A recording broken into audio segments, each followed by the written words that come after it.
Hello and welcome to Talk the Thrones, the Ringers Game of Thrones after show. This is not after show. This is our mid-season special. I'm Chris Ryan. It's Thursday. I can't pronounce things. That's Jason Concepcion. That's Mallory Rubin. We are here to talk about the loose ends that we need to tie up as we go into these final 3 episodes of Game of Thrones ever. That still doesn't feel right to me, like when I say that there's only 3 episodes left. So we're gonna go through these. What a cheerful opening note. We're gonna go through these questions that we have, some loose ends that we have that we want to see get tied up in the last couple episodes. The first one we got is the one that's coming out of the Long Night episode, which is, so the Night King. The NK. He's dead. My dude, the NK. But is his story over, Jason? I'm gonna say yes. I think we might get maybe we'll get some backstory or some context in terms of like what happened in the last long night through Bran. But it really seems like that was a definitive, let's move on. Yeah. My dude got turned into several trays of ice cubes. It's important to note that he is a different character than the book version of the Night King, who was not the leader of the others, was kind of like a legendary, possibly apocryphal figure who was a member of the Night's Watch who went bad. Some people said was a Stark, right? There was a lot of rumors as to whether he's a Stark or Bolton or various. Old Nan was sure. Old Nan was sure, and I'm pretty sure too. There's one of the things that happened. So after this Lord Commander of the Night's Watch, who was possibly a Stark, created this like dark evil empire along the wall with this weird sorcerer woman who was probably a White Walker. He was brought down by an alliance between the Stark King in the north and the wildling King Beyond the Wall. And when they found out what he was doing, which was giving sacrifices to the White Walkers, stuff. Gift for the gods. Gift for the gods. They just burned all the records pertaining to the 13th Lord Commander. So why would you do that?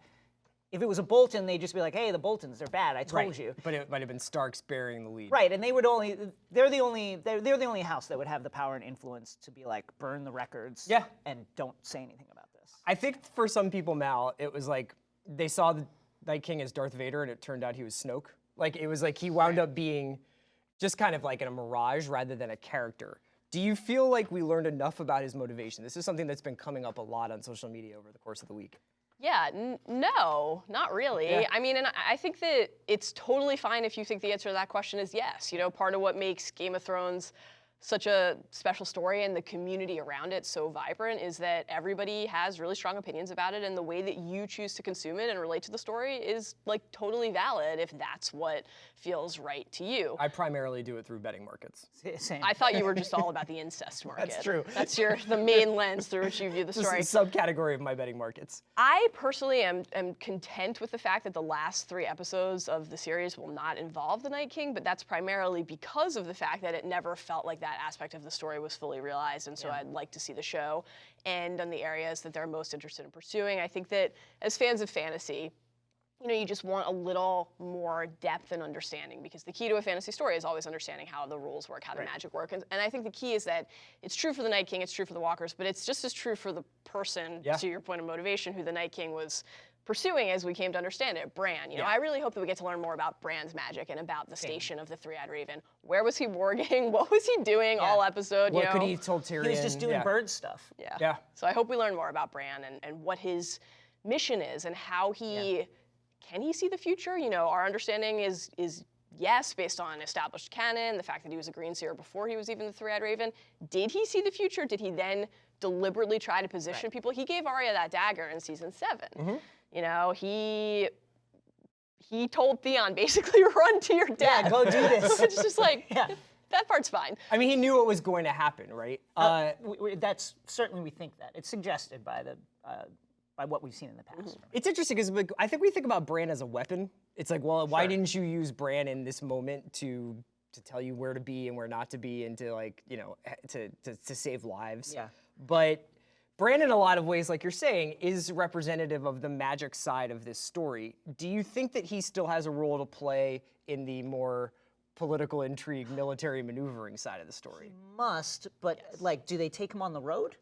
Do you go? Do you march south with Bran? Like, does he want to? Is he like, I belong in this tree?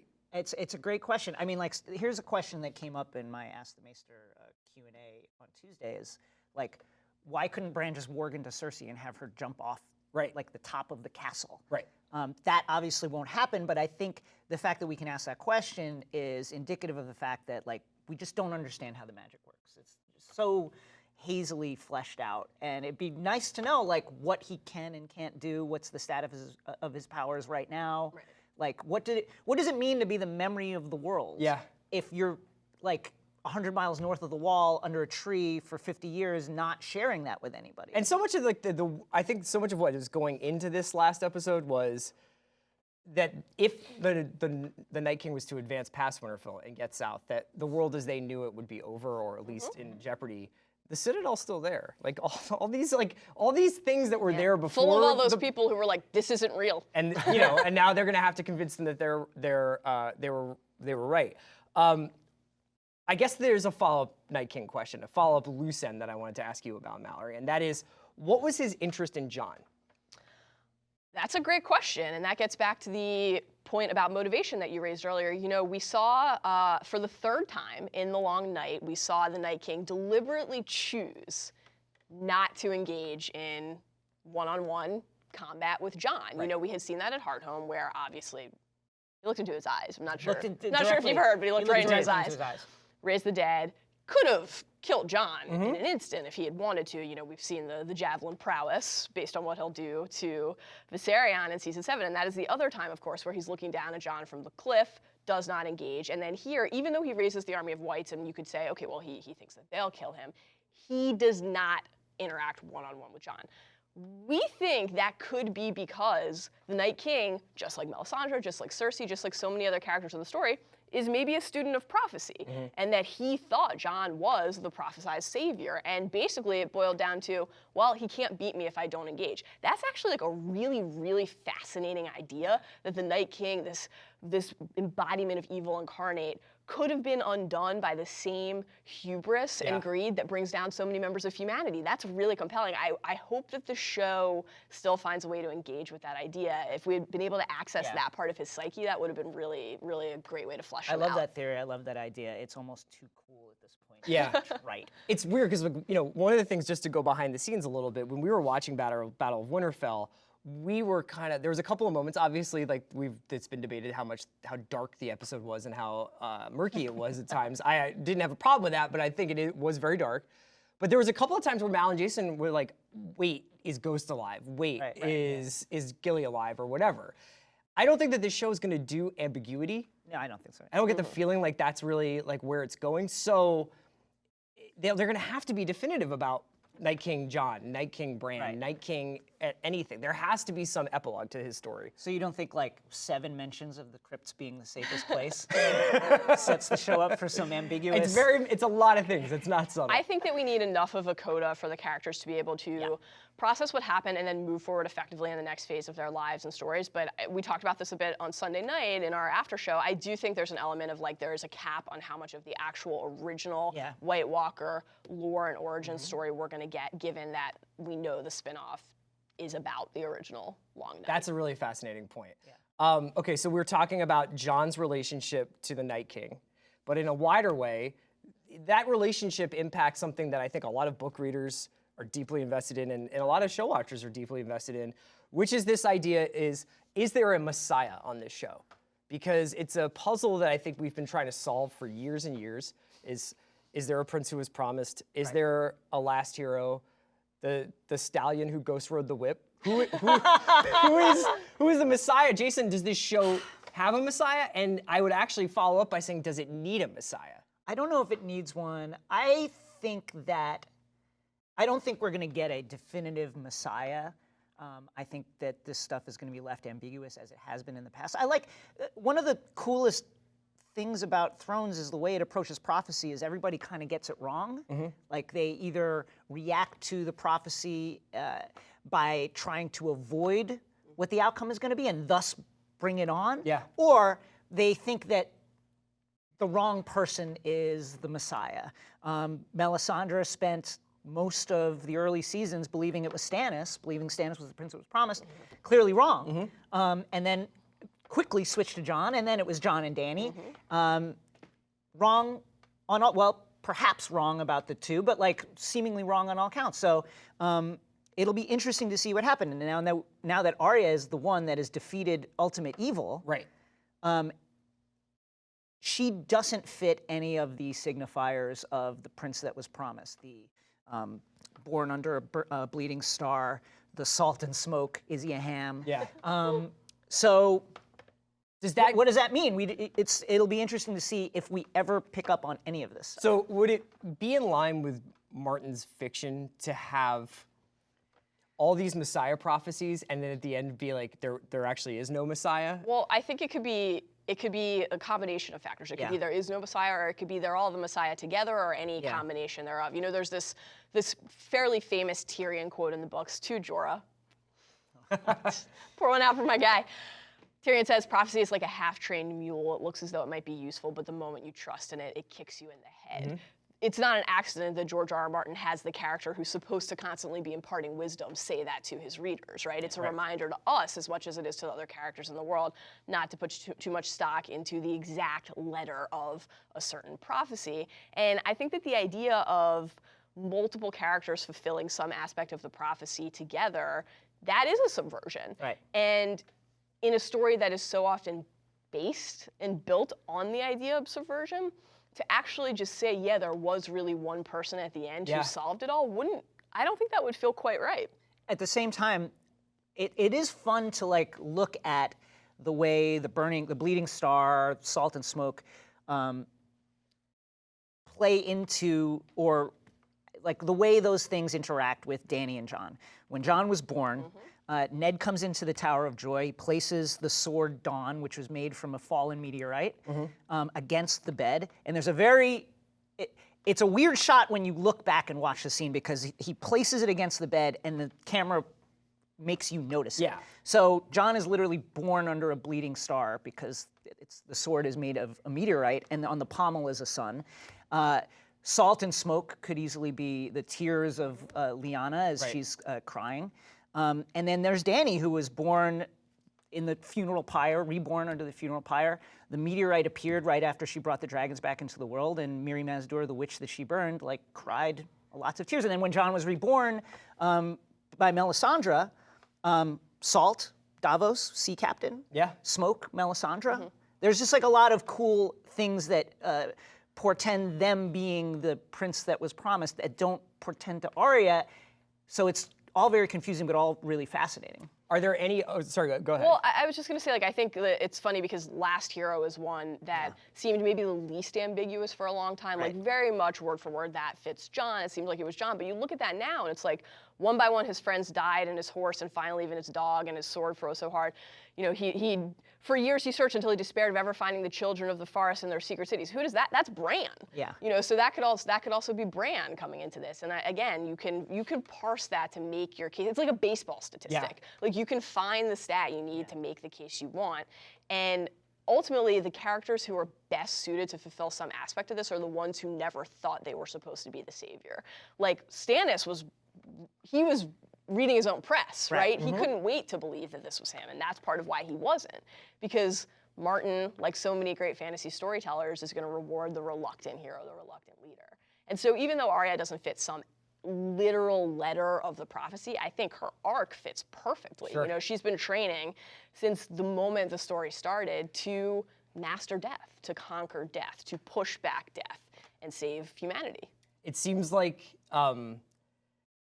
these prophecies also will be used as political tools going forward. As we sort of, and this might merge the two sides of these stories that we've been talking about, the fantasy magic side, the political intrigue side, as Varys and Tyrion try to maybe possibly shape these prophecies around cases to be made for why this person should rule the land, right? I think the only argument against that is that the main champions of prophecy are out of the story now. You know, the Lord of Light is apparently gone. I mean, we lost Melisandre, we lost Beric.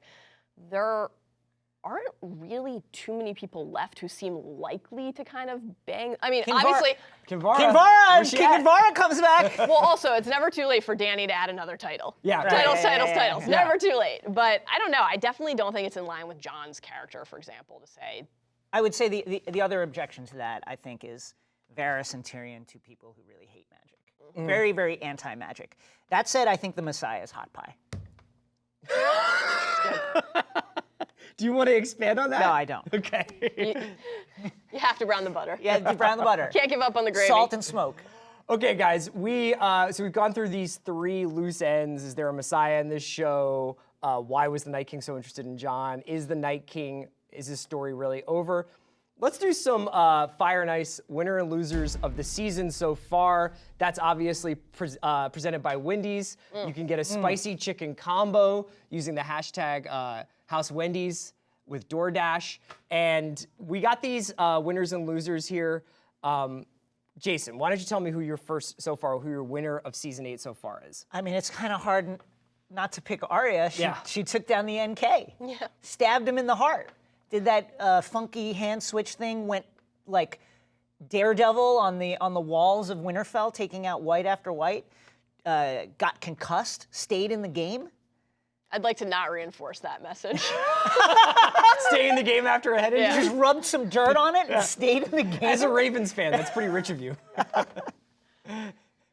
Arya's definitely the winner. Yeah. I mean, obviously, actually killed the Night King, as Jason said. I think also just in terms of like theme, we return a lot to the idea of choice and destiny and how we as viewers and consumers of the story can kind of reconcile those ideas and how the characters on the show allow us to. And I think what happened with Arya in this episode was a really cool way to tap into that. Because on the one hand, you had Melisandre repeating these words to her about the eyes will shut forever, the blue eyes, blue eyes. Like, do you hear what I'm saying? Blue eyes, you know, blue eyes, like clearly trying to nudge her, right?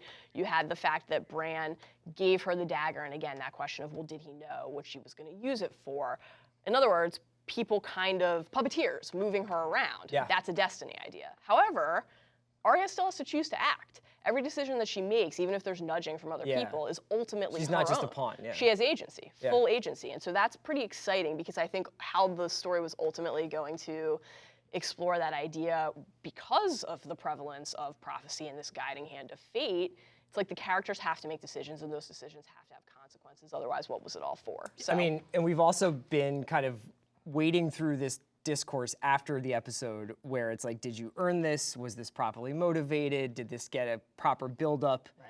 The Arya act at the end of the episode is actually been laid out throughout this entire series pretty much. And it's one of the true great accomplishments of this story, isn't it, Jay? Yeah, I mean, I think one of the funniest criticisms is that, oh, Arya's like, why is she this good at why is she a superhero now? Yeah. Literally no plot has been more fleshed out on this show than Arya. Fleshed out to the point of like tedium. Yeah, like sometimes. Arya is good at weapons and killing people and stabbing stuff. Like from season 1 on, she trained as a faceless man for an entire season, blind, basically was squire to the Hound. Like she got a down and dirty, like hands-on training at killing people. Yeah. And she's been doing it from the very beginning. Syrio Forel, like, she is absolutely ready to do what she did at the end of that episode. She practiced the move that she used on the Night King. And like, the Brienne. thing we mentioned in Binge Mode is like, you know, Jon's been flying on a dragon for 1 episode. And all of a sudden he's doing like loop-de-loops and like strafing the battlefield and engaging in aerial combat with the Night King. Dogfighting with a MiG. Yeah, and nobody's like, oh my God, Jon all of a sudden can like fly the dragon? Yeah. that was why I loved that we got the Syrio line, you know, Yeah. what do we say to the God of Death, not today? That reminder of where Arya's training began so long ago, and also hearing Arya say to Sansa, you know, stick him with the pointy end, which is obviously what Jon said to her when he gave her needle. What was our first introduction to Arya in this story? It's her ditching class to go fire a bullseye past Bran as Jon watches. Yeah. Like, that's like a note-for-note setup for how this pays off. And that's why when you're talking about the sword being leaned up against Lyanna's bed, it's like, they didn't do that by accident. It's not by accident. of course. It's not by accident. What about a loser of the season so far? Jason, you got one? You know, Tyrion, I think, has had it pretty tough. He's a major theme of this season has been Tyrion is making mistakes and getting called out for it. When he's down in the crypts, he famously argues about, you know, wanting to go back up. Yeah. Saying, you know, there might be something up there that everybody misses that we will see. Meanwhile, he's surrounded literally by dead people. and they're fighting a foe who can raise the dead, and he's just like, you missed it. Yeah. I think that's been tough. I think all of the political advisors, interestingly, have been sidelined. Okay. Varys has like one line per episode, and in this last episode just kind of like sits there and looks very concerned that whites are stabbing everyone. Yeah. And like was once upon a time, like the most formidable spy master in the history of Westeros, like maybe. Yeah, I think if you couple the sidelining or decreased relevance of Varys and Tyrion with the fact that we lost Littlefinger last season, you know, the impact Bad of time for campaign managers. Yeah. Yeah, exactly. That factor has really receded from the story. I think that's one of the, again, miss him dearly, but one of the interesting things about Jorah's death is Dany, you know, she lost a lot of her army, she lost her most trusted advisor, she sort of has no choice but to rely on Tyrion again. Is that conversation that he had with Bran in episode 2 that we didn't get to see. Very deliberate, you know, we've talked about this, like, there are very few moments on the show where they choose to not show us something. Usually when that happens, it ends up coming back and mattering in a big way. What transpired during that conversation? What is going on with Tyrion and Sansa and that renewed respect and affection for each other? What fruit might that bear? I think that they're clearly setting Tyrion up for a second half season rebound, you know, a post All-Star break rebound. And I'm really excited to see what he can do. I would be stunned if Varys didn't do something of consequence in the second half of the season. First of all, we have, speaking of prophecy, like a mini one regarding him, because Melisandre on Dragonstone was like, I gotta come back and die in this strange country just like you, sweet spider, you know, so presumably his end is near. What will he do before that? She didn't give him a time frame. No. It's true. So it's Could kind be of old age. kind of open-ended. Yeah, and she was like 400, so what is time A anyway? nice rustic condo on Dragonstone, You never watching know. Golden Girls. Yeah, at the age of 80. Yeah. Is your loser true love because Jaime and Cersei have been apart for so long? I mean, but there's still 3 more episodes, so I'm not willing to call it yet. Let's get back into loose ends. And you just sort of alluded to Dany, Mal, and I think it's worth jumping into how does Jon's true identity impact the story? Because that was obviously the button that they threw at the end of 1, right? Or 2. 2. And then Both. the battle horn blared. Yes. You know, he finds out at the end of 1, he tells Dany at the end of 2, then the horn sounds and he has to go fight for an hour and a half. What do you guys think, Jason, we could start with you. What do you think is gonna be, how does it impact the story, the reveal of Jon's true identity? Well, I think clearly they're setting up a rift between Jon and Dany. There's just going to be, whether their relationship breaks or not, there's going to be people on both sides, as we saw in the crypts when Sansa is complaining about the Dragon Queen to Tyrion, saying, you know, it would never work between us because your loyalties are split. You're loyal to the Dragon Queen. And Missandei is like, yeah, without her, we'd be done already. Right. You're going to see a lot of that. People pulling these leaders in different directions, saying, you know, can you trust Jon? Meanwhile, Sam and various other people saying to Jon, can you trust Dany? Like, you have a great claim. Dany was extremely concerned that Jon has a very strong claim to the throne and will garner support, clearly, when that is revealed. That can't do anything but set up conflict going forward. You know, Dany looks pretty pleased with herself in the trailer for next week. Oh, yeah. That could be a misdirection of some sort, or maybe it's just a brief moment in the next episode. But is it possible that she comes out of the long night with a lot of juice? Yeah, I think she will. Yeah. I mean, I definitely Despite think that losing all of her really close allies, it seems. Yeah, like I think that she will receive gratitude. Yes. Because Jon deserves a ton of credit for not his actual battle tactics, but just for getting everybody in that place, you know, for literally organizing the defense. He brought all those people together. Right. But he was right when he said that without Dany, they didn't stand a chance. Now, ultimately, in a lot of ways, the dragons were neutralized. Obviously, the Dothraki were gone in a blink. The Unsullied were on the wrong side of the trench. On and on and on the list goes. But her efforts and her commitment were essential. I think she will receive some sort of token of loyalty for that. However, none of the realities of the story from before episode 3 have actually changed. Right. None of them.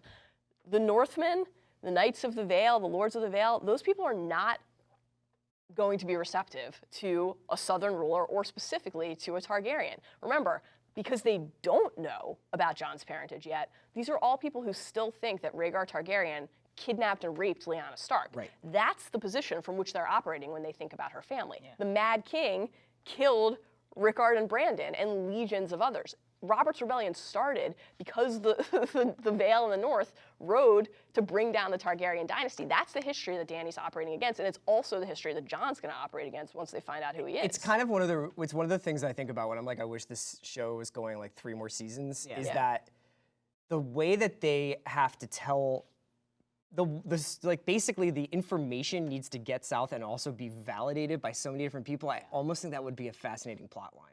Like, how do we explain who this guy is, who his parents were, that he was resurrected, that he's in love with his aunt? Is that okay? And you just go back to those moments of Sam in the Citadel and those guys just sitting around the table being like, that would be a fascinating season 9 plot line. Yeah, is convincing the world that this is real. I'm still hoping that when they go down into the crypts, like the mop-up crew, clean up duty, and they see that Lyanna's tomb split, and they find Rhaegar's harp. And I still hope that Mira Reed comes back and she brings Howland Reed with her, because he was there at Tower of Joy. Yeah. Like, there are ways.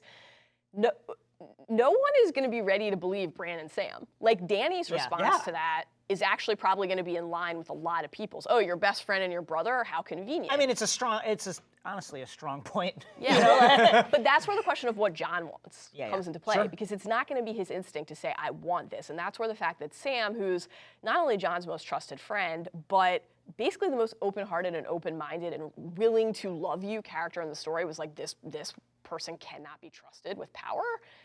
That seed, you can see how it's germinating in Jon, and how when Dany responded the way she did to hearing the truth from him, the look on his face is like, was Sam right? You know, why is her first thought here not, oh my God, are you okay? Yeah, It's a really big thing to learn about yourself, or a really big thing to learn about my own brother. He was trolling her. What a sensitive. Jon is. Wait, are you coming for my throne? Yeah, I mean, I think also that is a fair response from Dany, who has been like, this is the mission of her entire life. Yeah. And she's now finding out that like her boyfriend is possibly working against her. She has no idea what the background of all this stuff was. Did Jon just find this out now? Are people trying to turn him against her? Yeah. How true is this really? Like, she doesn't know any of this. She's going in blind, and her advisors are shit. So, you know, like what, I actually kind of think that while it was a harsh response from Dany, I also like respect that she just like got to the point. Fair but firm. Like basically. get to the we're not here for feelings now. Let's get to the point. You remember what original Dario said? You know, you have a suspicious mind. In my experience, only dishonest people think that way. That's the vibe I'm getting from that read on Dany. Can I just throw one more thing out there that's going to be really interesting to see over the next 3 weeks? And I don't know how I would feel maybe differently if I had read the books, but you haven't read the books? I mean, it's amazing that they let me do this. But it's really interesting that like Emilia Clarke's charming. Like she's an effervescent character. Like she is like a really likable person. They have not really like they've dropped Mad Queen hints maybe, but that's like a lot of work to do to have her break bad in the last 3 episodes. Oh, see, I actually disagree. Already? Yeah, I think it is. We'll see how we assess this after the show's over, but I think that it's one of these singular storytelling achievements of the show, is that they could absolutely go either way with it and sell it perfectly. They've laid the groundwork in either direction. She is a liberator. She has, as Jorah said, a gentle heart. You know, her people don't have strength. You have to be their strength, and she has been time and time again. She came to the North's defense. People love her. They want to follow her. Flip side is, she regularly burns people alive. She burned one extra person. It was one more person than she needed to. What are you talking about? Are you kidding? It was Dickon was the You're over like the line. the Lincoln lawyer of Daenerys. Dickon was over the line. She's burned one extra person? Who else? She burned literally all of the Khals in Vaes Dothrak. Well, she burned Randall and Dickon. It was live or die. She burned a master down in the catacombs just so that her dragons could have a snack. The dragon she chained, by the way. There was an insurrection. Crazy Kraz. The list goes on and on. There was an insurrection going on. Crazy Kraz was a terrible guy and needed to go. That's not the point. It's whether or not she's a Mad Queen or not. Right. Right. It's because the Mad King also thought that he was the full arbiter of justice. I would argue that the thing is the Mad King like burned people because he liked it. He literally just like liked it. Now they have hinted that like under Meereen, when she pushes one of the masters like into her dragons and then he gets eaten and flambéed and like The camera does linger on her face, and she seems to be enjoying it. Get jazzed. That said, the Mad King like really liked it, like super liked it a lot. Danny is not her father. Danny is still doing it for reasons. Okay. Political reasons. So I would argue that Dickon was the one where she went too far. The one. While we watch to see if Danny breaks bad, Yeah. let's talk about somebody who's already broken bad, and that is Cersei. So we haven't seen Cersei in 2 episodes. What is Cersei's next move? It seems like her next move is just like, I think it's standing at my balcony and drinking because you I guys think are it's just a Pinot. destroying yourselves. Yeah, it's maybe a Pinot. Yeah. She and Euron getting to know each other. Full-bodied, something full-bodied. Yeah. You talking about Euron? Dark wines. Euron has a lot of tannins, yeah. Yeah, Euron, and while Euron just like whines in the background, like, did I do it, honey? Was that good? There's a lot of questions that go under the Cersei umbrella. Yeah. So we have Your the golden favorite umbrella. It is my Cersei favorite umbrella. Obviously, I think the next 3 episodes will feature her quite a bit. You think all 3 will? I don't mind your theory, but I do think that the show would have an absence without her in 6. You think she's like gone in the next episode? I think we'll say goodbye in episode 5, in the next big battle, and that episode 6 will be either Jon and Danny conquering the world or saving the world together, or Fighting with The Rift. the Rift. Right. Or dividing the world up, maybe. Wow. Peacefully. Just agreeing on to There's stay the real dream. on separate sides. Yeah, Jamie, so let's go through some of these Cersei like sub questions. Where's Bronn and his crossbow? Yeah, that's a great. So Hopefully far away from the poxy. So just remind us, what was Bronn's mission? he was tasked by Qyburn, not a maester, with killing Jaime and/or Tyrion as should they survive the Battle of Winterfell as they came south. with the crossbow With the that crossbow. Tyrion used to kill Tywin on the Privy. Right. Tyrion. So I think that a theory that we both subscribe to is that Bronn is going to try it or something, and he's going to miss and hit someone. Brienne, maybe? Maybe Brienne steps in front and takes it, and that's what drives Jaime over the edge. But we think that's something like that. You think he's going to at least try to accomplish his mission? He's not just going to show up and be like, I've always liked you guys more. Well, I don't don't need to know. Again, this is like really effective storytelling because you actually can make a really compelling case for either side. Sure. He has sincere affection for Jaime and Tyrion. They were actually good friends. They had a lot of meaningful experiences together. But they keep stiffing him. Maybe he doesn't want to kill them. I'm sure he doesn't want to kill them. But he's also, to his credit, been very upfront and honest about his contract demands. Yeah. Contract demands, to Jason's point, that they have routinely not met, right? You know, it's like you put in that freelance invoice, and then it's like, when am I getting paid? When Yeah, am I getting 90 paid? days When from. am I getting Yeah. paid? I always like to think about the moment in season 4 before Tyrion's second trial by combat. Because, of course, the reason that Bronn volunteers in the first season is because he senses opportunity. You know, he's very savvy. Why doesn't he when it ends up being the Mountain and the Viper? You know, Tyrion's like, well, but we're friends. And Bronn says, basically, we're friends, and when have you ever risked your life for me? Yes. Very one-sided relationship, ultimately. Now, if Bronn gets his gold, he doesn't care.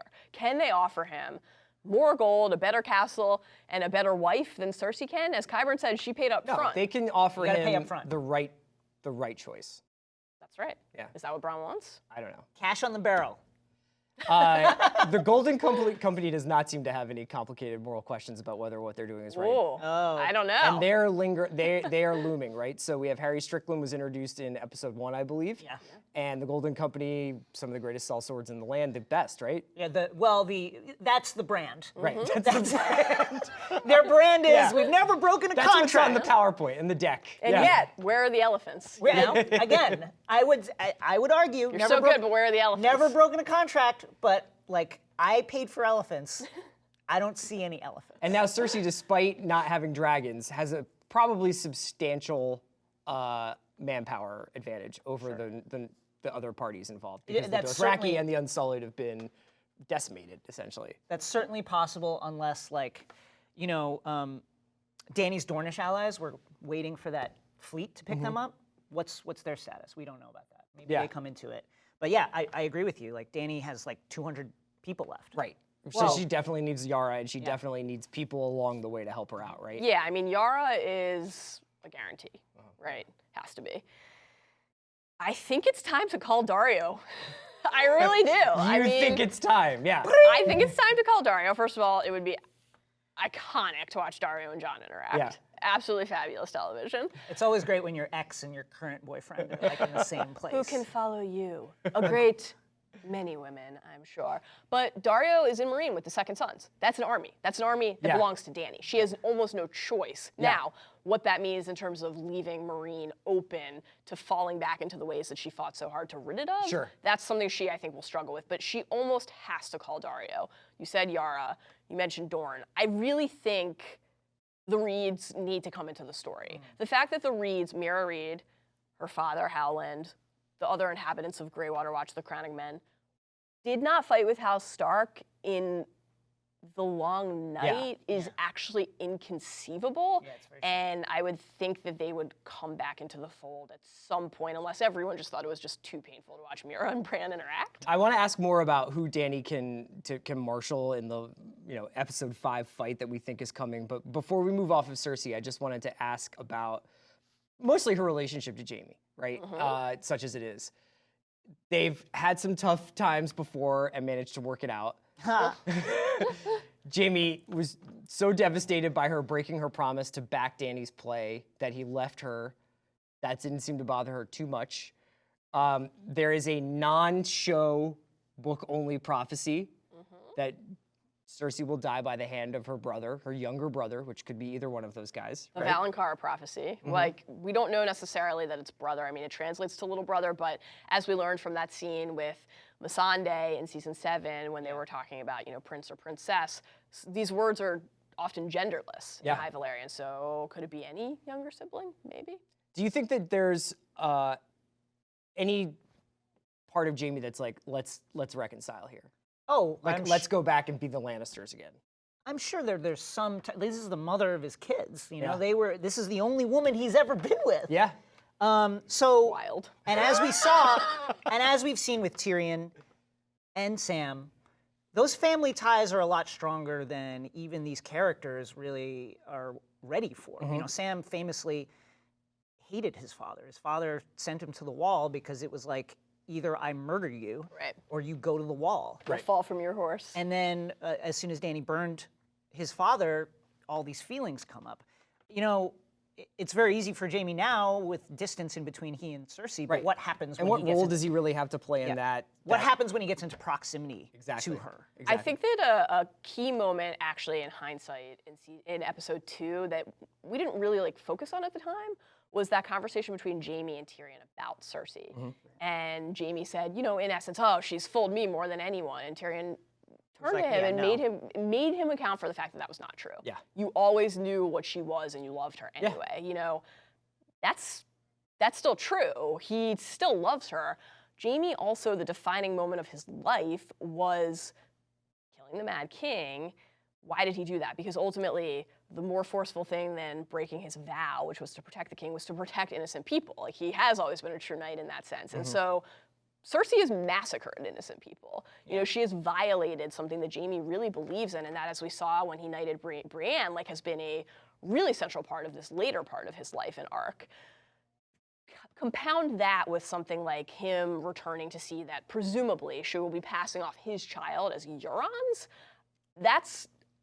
I don't see him recovering from that. No. I don't. And if there are actions that lead to Brienne's death, on top of that, it's a wrap for her. It's a wrap. Our 6th loose end, which you kind of got into a little bit there, but what forces does Dany have left to fight Cersei? And I just wanted to mention, one of my favorite Jaime scenes is when he's in the tent with Edmure, and he's like, "I'm gonna catapult your baby." It's a tough moment for our guy Jaime. Edmure's still out there?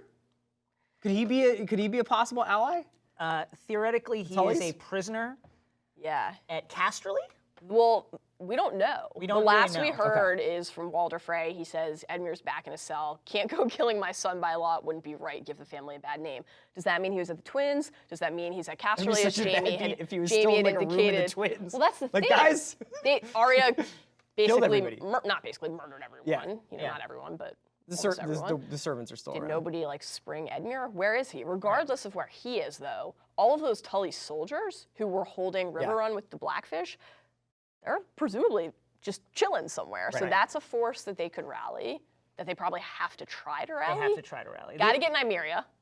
That's the other thing. So the flip side of that would be, one, the Riverlands historically, when wars pop off in the Seven Kingdoms, because the Riverlands are in the center of the continent, and all the rivers, which are basically highways, run through it. Can we actually pull up, because we have a map of Westeros that we could maybe even use to sort of show where the Riverlands are here, and while Jason's telling us, because this is kind of interesting with them going south here. Right, so because it's right there in the middle of the continent, and these rivers, again, that's how people travel, all the fighting pops off there. The majority of the fighting takes place there. So the Riverlands are really devastated.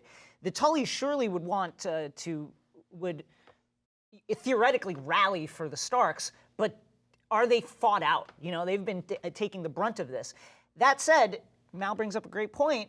Nymeria is out there with a whole pack of wolves. Bring in the wolf pack. I think we see it. I think we see it. I hope that's where Ghost was for 98% of last episode. He was running to find Nymeria. I think Game of Thrones is like, all right, you've been complaining about Ghost not being around for episode after episode, season after season. We're going to give you a pitched battle in episode 5 where like a 100-strong wolf pack comes out of nowhere and just starts eating people. I feel like Mal would just like walk out of a window. I'll die. The other couple people who are still out there, we mentioned a bunch, but we also got Robin. We got Sweet Robin. Yeah, lactose tolerant. Yeah.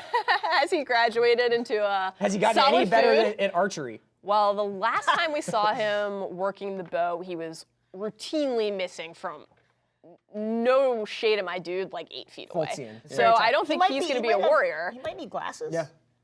Presumably, though, he has soldiers with him. Because while Royce and Littlefinger brought the Knights of the Vale to Sansa's aid for the Battle of the Bastards, and they stayed, they didn't leave the Lord of the Vale, Robin Arryn, unattended. Literally inconceivable. Right. There have to be more arms that they can call upon there. And then I think the other thing is the Glovers. You know, many northern houses have been decimated. Just wiped off the map, gone. The Glovers, now, to be clear, they suck. They abandoned the Starks, not once, but twice. Stand behind and he's like, I regret that for the rest of my life, right? For 1,000 years! It turned out he regretted it for 5 minutes and then did the same thing again. But they're around still. So. Are they? Let's bring up the map of the north, because you guys are talking about the Glovers, and I figure we can just take a look here. So yeah, Winterfell's up there. Deepwood Motte. Deepwood Motte. So I just want to say, first of all, Deepwood Motte, theoretically the Glovers are there because that's out of the kind of direction that the Night King would have taken coming down from the wall from Last Hearth towards Winterfell. That said, Deepwood Motte, really crappy castle. It's just basically a dirt hill with a wood fence. Like in the books, it's taken extremely easily. Yeah. Like very easily, several times. So it's quite possible that, you know, Lord Glover They're not defending much. Lord Glover is kaput. Okay. Let's go to our 7th and final loose end before we go to any questions that we have from Twitter. What is the status of the 7 Kingdoms right now? Now, we've talked a little bit about this, but maybe we can bring back up that Westeros map, because there's a bunch of stuff in here that I am kind of fascinated, not necessarily about like where do people's allegiances lie, especially I'm kind of curious, what places might we see in the next 3 episodes? Because this has been a very Winterfell King's Landing based show for a while. I think we're gonna see Dragonstone, right? Yeah, maybe. Maybe. I mean, it seems reasonable that Dany and Jon would move their forces there as a new base of operations. However, the 5 Unsullied and 1.5 dragons. To be clear, though, if Euron and Cersei did not take Dragonstone while Dany was not there, it would be utter malpractice. It would be shocking. Dragonstone is a stone's throw away from King's Landing. Euron has a fleet. They have an army. If they are not holding Dragonstone, they don't deserve to live another day. Well, this is the thing. Tyrion told Cersei she wanted to burn you alive. I told her not to because there was some reason left in you. And Cersei's like, you're right. I'll join you guys. Psych, I won't join you guys. If Cersei has just since then been like, needing, like that's not really like, she must have been making some sort of moves in the 2 episodes we haven't seen her, right? Yeah, it would be, again, you could probably hold Dragonstone with like 200 people. Like I wouldn't expect Dany to leave Dragonstone and not leave some kind of skeleton force, but the idea that that Euron's fleet would not be investing Dragonstone and trying to bring it down would be really surprising, because it's like a day's sail or some very short amount of time sail from King's Landing. Okay. It's a direct threat. So yeah, they would. That'd be the first thing you do as soon as you find out that the Dragon Queen went north. Is like, let's take Dragonstone out. I had a question about 2 other places, but really 2 other characters. Yeah. One of the things that's sort of interesting watching this last season is you say, what else does this character have to do? Like, what remains of their arc? To some extent, I think Brienne has fulfilled a lot of stuff, right? Like, she's protected Sansa and Arya, she's become a knight, she's done this. But with guys like Gendry, he fulfilled a need. Oh, he did. Sure he did did. fulfill a need. He Boy, did he. forged some stuff. Then there's also Sam, who did get his message across to Jon. That was like the reason why he was going north in the first place, right? He did do that while erasing Gilly from history. Justice for Gilly. But Yeah. these guys both have They have roles to play. Yeah, for legitimate sure. claims to the Stormlands and the Reach, right? Well, yeah, so I think that it would be, certainly if Dany and Jon, any combination thereof, prevail, it would be very in line with reason to see them legitimize Gendry or not and make him Lord of the Stormlands. House Baratheon, founded by a bastard, the history is there. Sure. Yeah. I don't know if Arya's going to want to relocate to the Stormlands. Can't tie her down. I don't know if she's gonna want to like marry in general.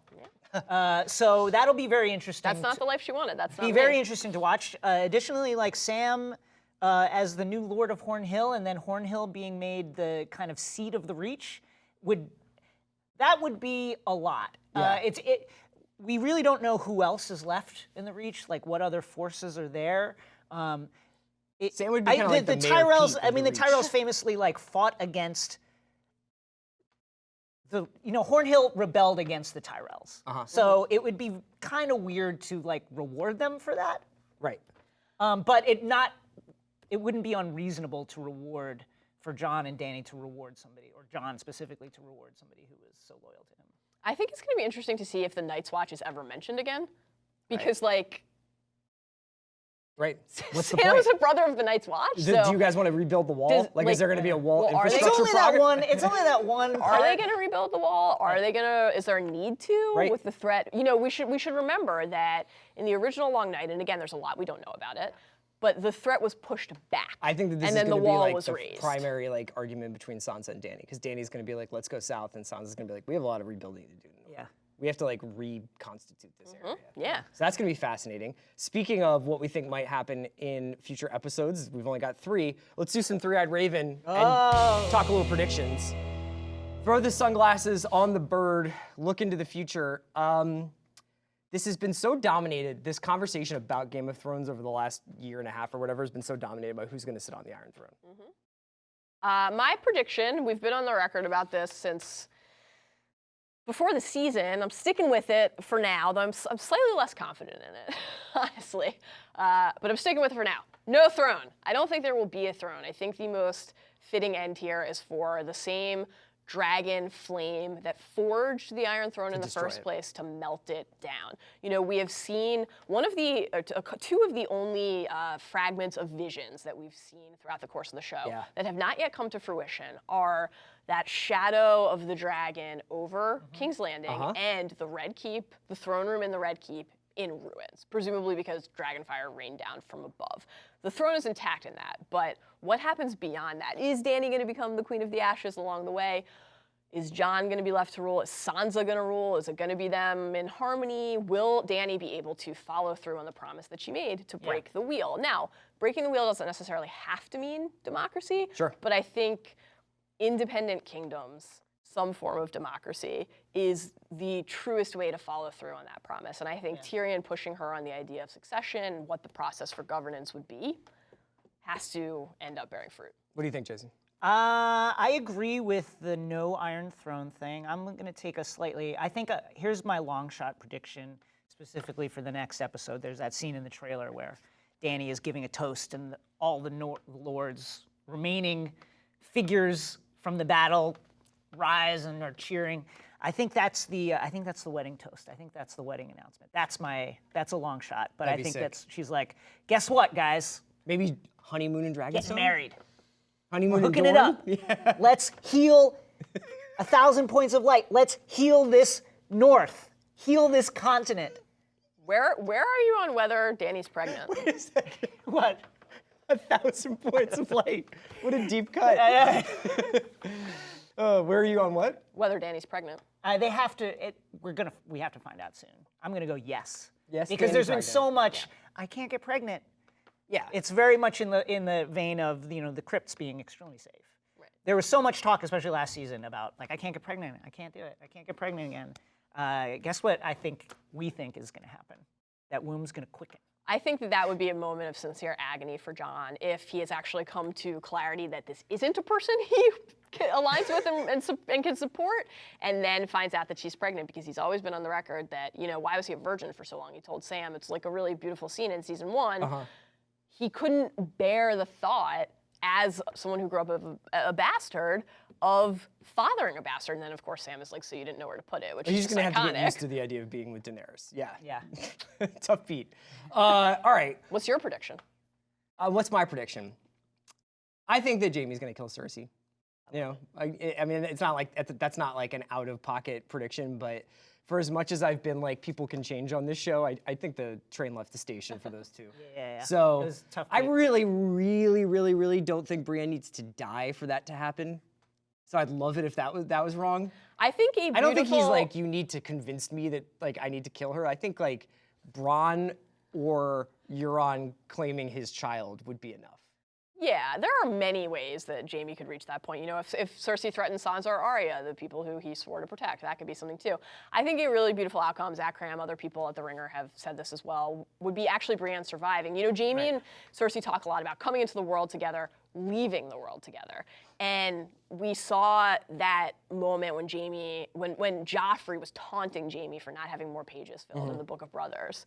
And Brienne filling in Jaime's pages would be like incredible. Yeah. I would love that. We'll see what happens. We have our own Talk the Thrones after show on Sunday after the East Coast airing of Game of Thrones on HBO. Until then, I'm Chris Ryan for Jason Concepcion and Mallory Rubin. This has been Talk the Thrones. We'll see you Sunday night.